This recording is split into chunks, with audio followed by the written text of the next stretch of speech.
А во продолжение во пресред на светскиот ден на хепатитисот ќе проговориме токму на оваа тема, да слушаме, да се информираме, да дознаеме нешто повеќе за хепатитисот.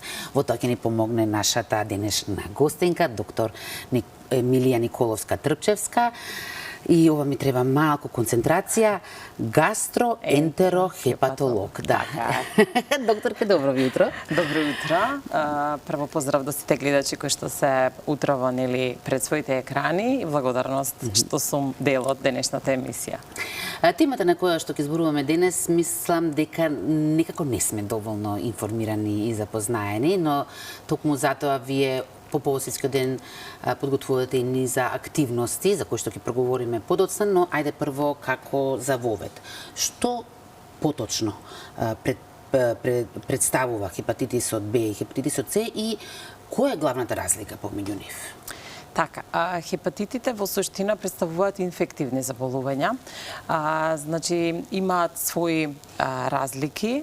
Прво во структурата на самиот вирус, бидејќи хепатитот Б припаѓа на групата на ДНК вируси, а додека хепатитот С припаѓа на групата на РНК вируси. Потоа следната разлика е во начинот на трансмисија, односно во начинот на заразување со, да кажам, со хепатитот. Хепатитот Б вообичаено се пренесува покрајни или интравенски преку крв и други телесни течности, се пренесува и сексуално, се пренесува и вертикално од мајка на плод при самиот акт на породување. Додека за хепатитот С е потипична интравенската зараза, односно при одредени интервенции, било да се тоа хируршки, било да се стоматолошки, при трансфузија на крв и крвни деривати и кај особено зависниците на интравенски дроги, кои што многу често го менуваат тој материјал на инјектирање на дроги и тоа е, да кажам, еден од најчистите начини на зараза кај нив. Исто така, тука треба да се напоменат и тетоважите, значи процесот на тетовирање, кој што и текако во голема стапка може да доведе до инфекција со хепатитот С, доколку не се соодветно стерилизирани нели инструментите за тетовирање. Постојат ли одредени симптоми кои што укажуваат благовремено, да речеме, на тоа дека некој има хепатитис, го има овој вирус, или пак колку време може да опстои кај нас вирусот, а без при тоа да забележиме. Така, да. Може да поминат години и вирусот воопшто да не е впечатлив, за жал да биде манифестиран тек кога ќе доведе до сериозни компликации, како што се трајна црнодробна оштета или црнодробна цироза или хепатоцелуларен карцином. Меѓутоа, зависи во која форма. Доколку е акутна форма на хепатит, тогаш пациентите може да манифестираат една општа малаксаност, болка во епигастриум, која што се шири по десен ребрен лак, гадење, повраќање, до засегање на свест, до пожолтување на кожа, темна мокрача, бела столица и така натака.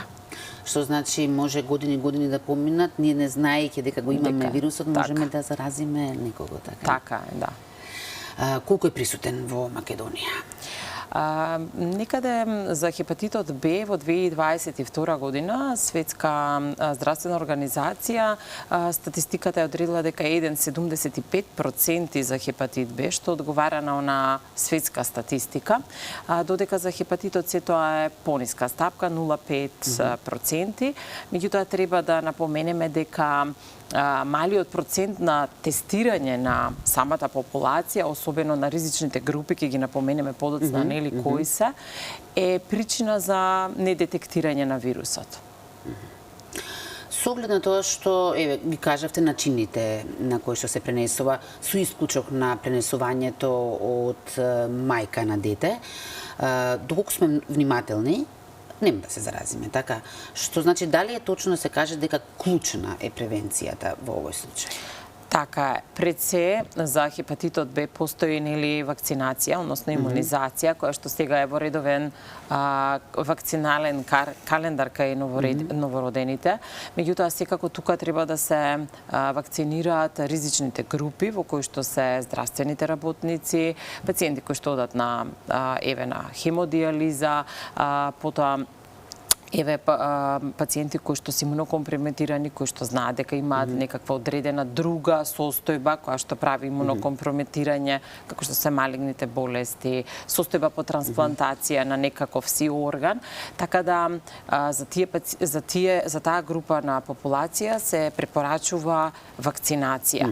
А секако дека безбеден сексуален однос, она што го разговаравме, соодветна стерилизација на инструменти и во здравствените установи и при тетовирањето, дека се клучни на некаков начин да се превенира трансмисијата на овие заразни вируси. Што значи сепак постојат одредени професии каде што е поризично, што е со возраста, дали постои одредена возраст кога е подложна, да речеме? Така, вообичаено младата популација е поризична заради нели сексуалното однесување, сексуалните односи и промена на партнери и нели користењето и злоупотребата на интравенските наркотици. Меѓутоа, секако тука треба да се напоменат и пациенти кои што се на редовен хемодиализен програм, кои што нели се и возрастна популација, така да сите, значи никој не е изземен од можноста дека ќе биде заразен од хепатит Б или С. Споменавте вакцина против хепатит Б. Така не е. споменавте против С, што значи, предпоставувам, не постои. Така е, за жал. Зошто?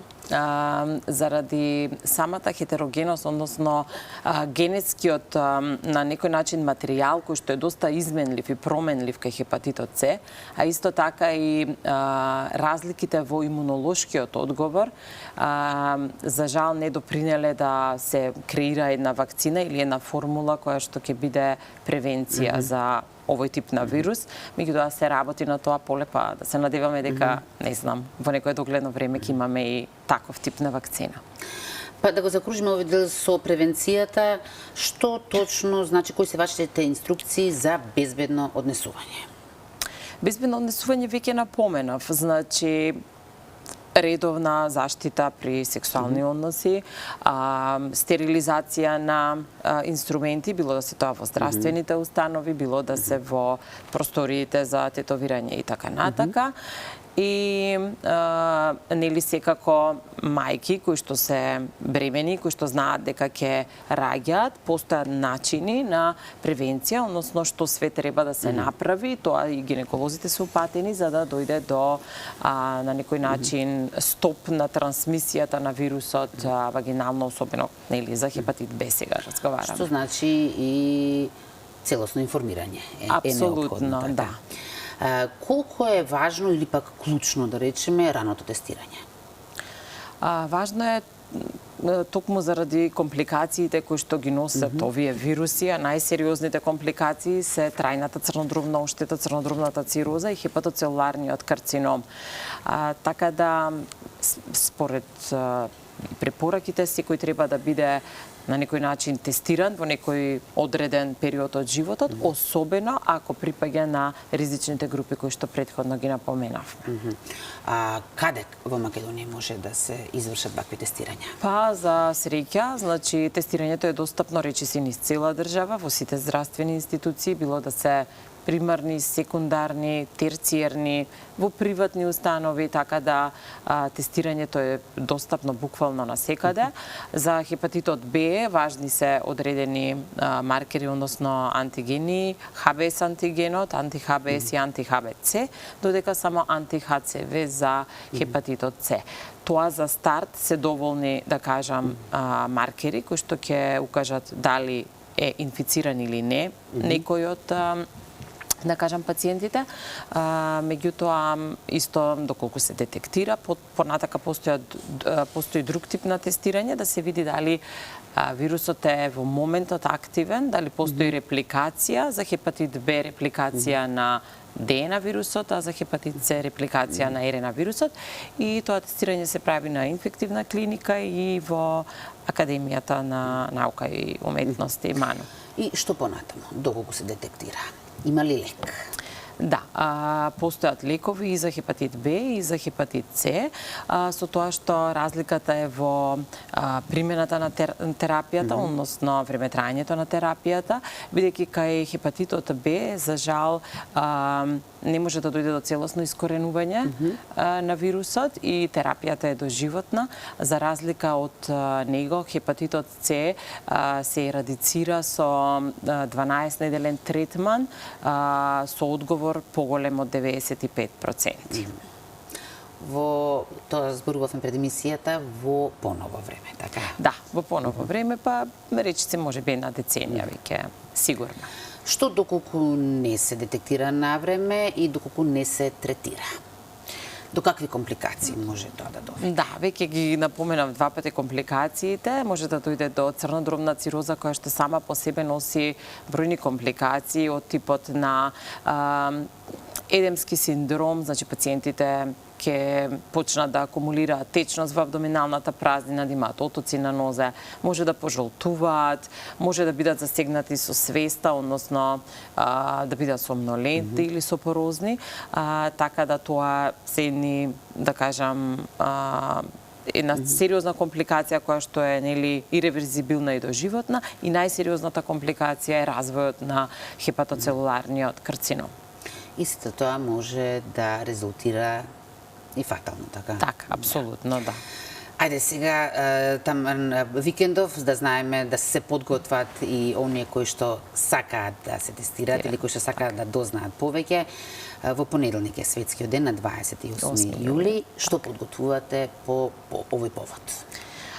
Значи, Универзитетската клиника за гастроентерохепатологија секако во соработка со Министерството за здравство и хепацентарот од Битола, кој што е одговорен за пациентите со хепатити и со црнодробни болести, се организира еднонеделна акција низ 10 градови во државата. Значи, почнувајќи во Скопје во понеделник, ќе има бесплатно тестирање и за хепатитот Б и за хепатитот С. Тоа е брз начин на тестирање, значи краткотрајно ќе биде пациентот боцнат на лице место, ќе добие за неколку минути резултат.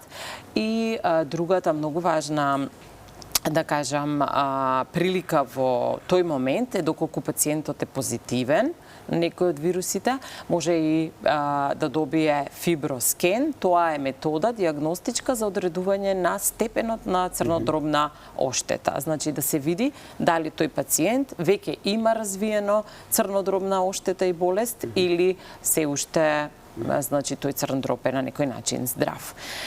Отпочнува, рековме, оваа кампања во Скопје, продолжува во Куманово, Гостивар, Тетово, Охрид, Струга, Битола, Прилеп, Штип и Гевгелија. Да потенцираме дека е апсолутно бесплатно тестирањето. Апсолутно бесплатно. И секој може да се тестира, така? Секој, да, секој. Јас еве, ова е на некој начин јавен повик до цела популација да пристапат на овој вид на тестирање.